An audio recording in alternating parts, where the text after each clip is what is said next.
Good evening, everybody. Suzanne Dibble here, data protection law expert, coming to you raw and uncut in the evening again because I've not had time to do a Facebook Live. God damn it. Love doing Facebook Lives with you, love getting you all on there and being engaged and asking questions, but the days are just running away with themselves. So I'm sneaking in these videos at 11 o'clock at night because I committed to do a video a day, and that's what I'm going to do. So today I want to talk about your duty, potentially your duty, and I'll come on to whether it will be your duty or not, because there's certain categories of people that will have to do it and those who won't. The duty to record processing activities.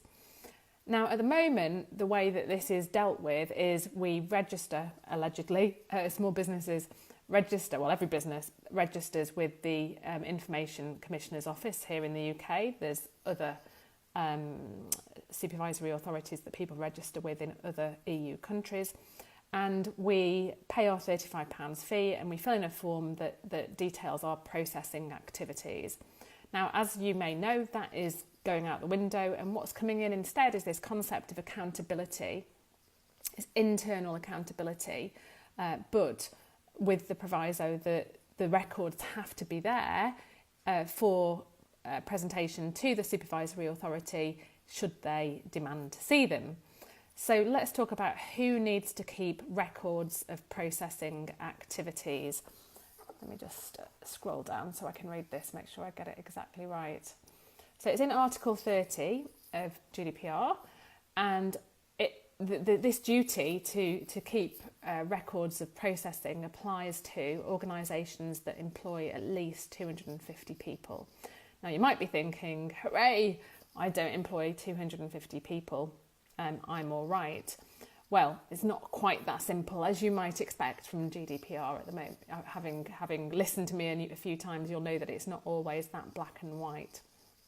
It also applies to organisations that employ fewer than 250 persons if their processing activities create risks to the rights and freedoms of data subjects, that occur regularly, that relate to special categories of personal data, which, as you know, is sensitive data, or relate to criminal conviction and offence data.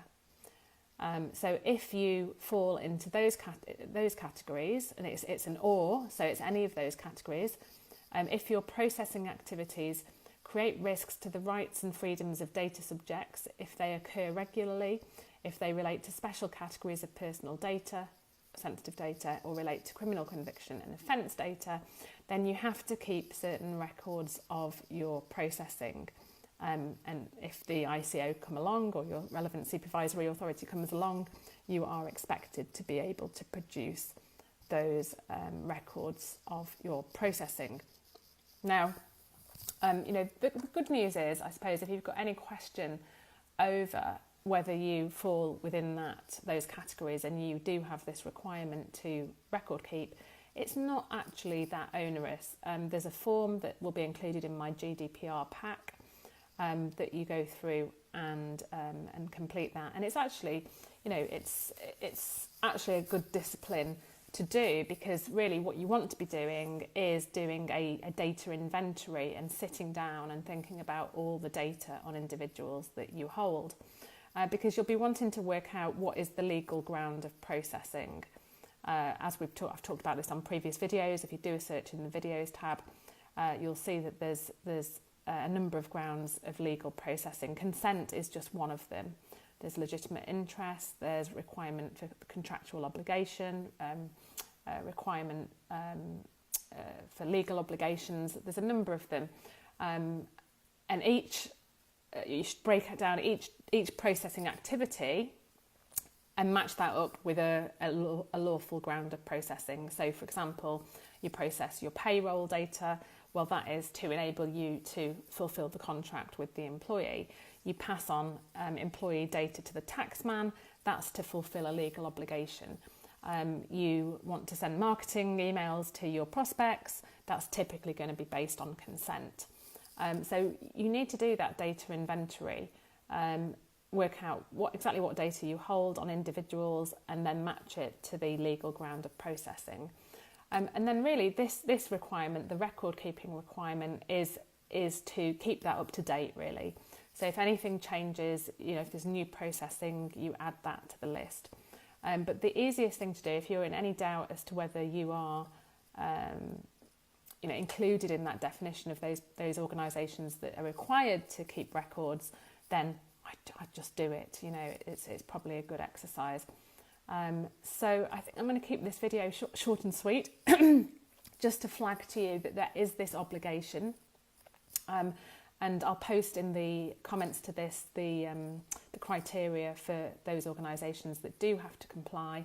But as I say, if you're in any doubt as to whether you do need to comply, my advice is just comply, because it shouldn't actually be that onerous, and because it will help you comply, in the wider sense, in terms of the lawful processing and the transparency with GDPR. So there you go, short and sweet. Really looking forward to seeing you on the training tomorrow. We've got over 500 people registered now. Not sure how many will turn up live because I have promised a replay, but I'm just really excited that people are actually so interested in this area. So we're going to have great fun and GDPR in the same sentence. Yes, we're going to have great fun on the live training tomorrow at 1 p.m. So hope to see a lot of you on that. I've been through all your questions that you've asked in the group that I haven't yet answered, and I'll certainly be drawing that in. It's going to have very much a sales and marketing life cycle slant. So yeah, looking forward to seeing you there. Take care.